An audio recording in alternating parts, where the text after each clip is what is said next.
Exercise 3.8ல 1.1 இங்கே பாருங்கள், இது எக்ஸ் பவர் 4 இருக்கு இல்லையா? அப்போது எக்ஸு ஸ்கொயரு, இங்கே X square, X square into X square X power 4. எப்போவுமே இங்கே மேலே இருக்கிறத ரிப்பீட் பண்ணுற மாதிரியே பாருங்கள், அப்போ தான் எல்லாமே சால்வ் ஆகும். சரிங்களா? மைனஸ் கேன்சல் ஆகிடுச்சு. Minus 12 X cube plus 42 X square minus 36 x plus 9. இப்போ பாருங்கள், இந்த கோஷன்ட்டை 2ஆல் மல்டிப்ளை பண்ணிங்க.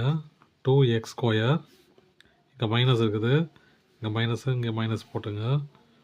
அப்புறம் என்ன நம்பர் போட்டால் இங்கே 6x க்யூப் வரும் பாருங்கள். 6 இன்ட்டு 2 12, அப்போ 6 போட்டுடலாம். இங்கேயும் 6. அப்புறம் இங்கே எக்ஸ் போட்டால் தான் இது எக்ஸ் க்யூப் ஆகும் இல்லையா? அப்போ எக்ஸ் போட்டுக்கலாம்.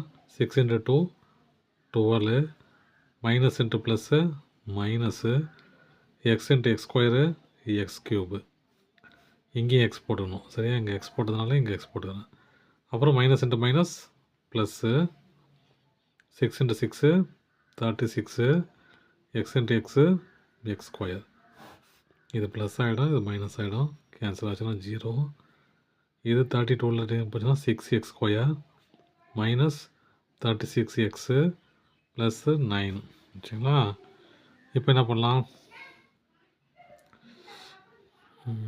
இங்கே ப்ளஸ் இருக்குது இல்லையா? இங்கே ப்ளஸ் போட்டுக்கலாம். அதுக்கு முன்னாடி இது 2x ஸ்கொயரு, இந்த கோஷன்ட்டை 2ஆல் மல்டிப்ளை பண்ணி முதல்ல இங்கே பண்ணிவிட்டு இங்கே போட்டோம் இல்லையா? இப்போ அடுத்த நம்பர் கோஷன்ட்டை மல்டிப்ளை பண்ணி 2ஆல் மல்டிப்ளை பண்ணி போனால் 12x ஆச்சுங்களா? 12x, இங்கே ப்ளஸ் போட்டதுனால இங்கேயும் ப்ளஸ் போட்டுங்க. ப்ளஸ் போட்டிங்கன்னா இதையும் என்ன நம்பர் போட்டால் 6 ஆகும் பாருங்கள். இது 2ஆல் பண்ணால் போகும் இல்லையா?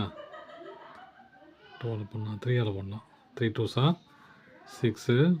அப்புறம் X square plus into minus minus 3 into 12x, இங்கே 3 போட்டோம் இல்லையா? அப்போ இங்கேயும் 3 போடணும். 3 இன்ட்டு 3 9, மைனஸு ப்ளஸ்ஸு மைனஸ், அப்போ 0 ஆயிடுச்சு. அப்போ இந்த பாலினாமியலோட ரூட் என்னது? ஸ்கொயர் ரூட்டு தான். தேங்க்யூ.